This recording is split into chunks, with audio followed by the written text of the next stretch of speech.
হঠাৎ শোকের ছায়া বাংলা বিনোদন দুনিয়াতে। সহ অভিনেত্রীর সাথে দীর্ঘদিনে ঘনিষ্ঠ সম্পর্কের জেরে চরম আকার নিয়েছিল দাম্পত্য কলহ।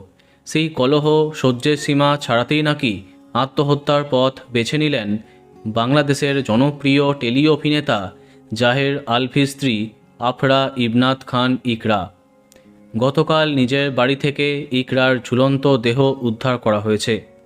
এদিকে তার আত্মহত্যার পিছনে স্বামী আলভির বিবাহ বহির্ভূত সম্পর্ককে দায়ী করেছে অধিকাংশ দর্শক। এই ঘটনায় আলোচনাতে নায়িকা ইফাত আরা তিথি। সূত্রের খবর, একসঙ্গে অভিনয়ের সূত্রে প্রেমের সম্পর্ক গড়ে উঠেছে তিথি এবং আলভির মধ্যে। সেই প্রেমের আভাস পেতেই দাম্পত্য কলহ চরমে পৌঁছায় বলে জানা যাচ্ছে।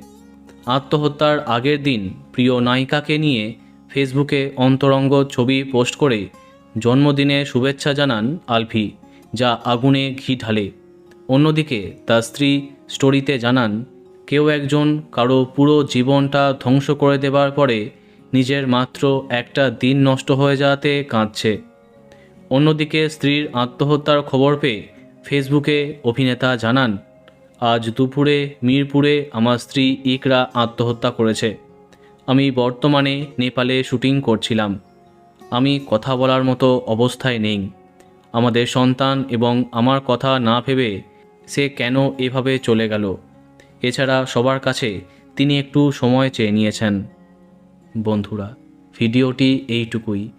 বাংলা বিনোদনের অন্যান্য খবর পেতে সাবস্ক্রাইব কারেন্ট বস। ধন্যবাদ।